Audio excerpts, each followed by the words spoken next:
Yeah, I think it's a very good idea because when you make an investment, you're doing it for the long term. When you look at the prospects of the BRICs and the emerging market in general, their prospects for the long term are still very good. The fundamentals are very good.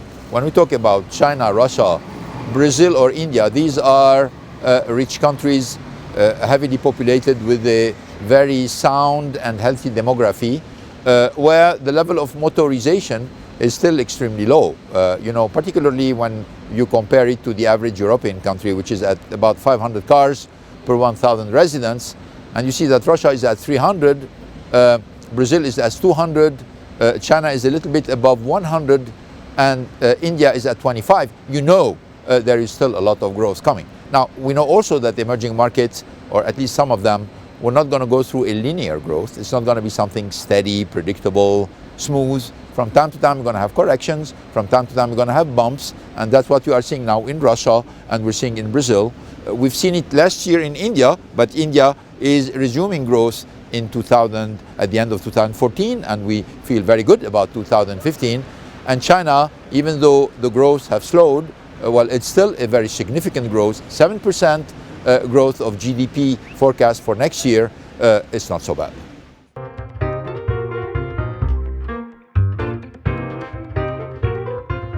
I don't think that it's going to be slowing down, which means the people who are buying EV mainly for economic reasons may be deterred from this. But you have plenty of consumers buying EV for other reasons.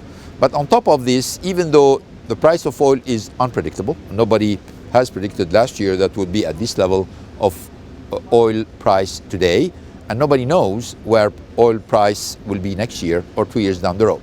But what is predictable is the fact that the regulation on emissions is going to get tougher in the different markets where we are present.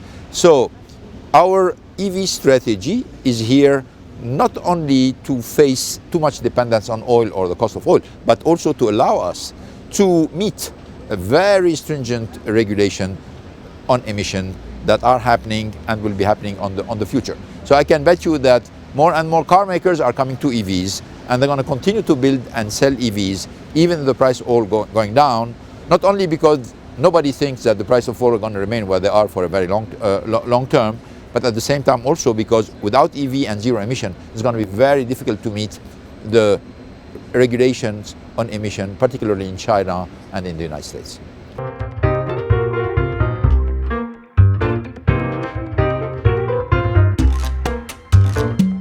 I think first offering more opportunities, hiring more women, making sure that in the succession planning, we are facilitating, helping, planning more women in charge of the different responsibility, and it's going to happen. That means the trend is unmistakably going into a specific direction, and I think with everything we're doing and other car makers are doing, you're going to see more and more women in executive positions in the car industry.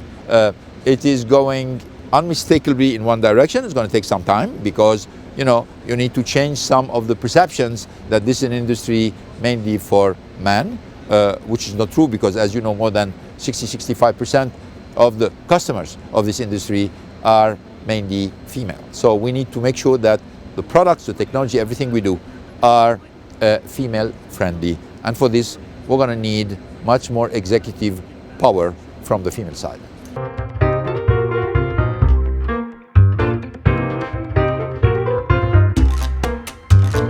I think the fact that at least at the level of the industry we're talking to each other, not talking about competitive issues, but talking about issues which are common to the industry, where we can come with one voice, guiding, advising the different governments about the limits of technology or the hopes that the technology can allow us to do. So I think the fact that the industry is behaving in a way which is much more responsible today is something which is the benefit of associations and meetings like this one.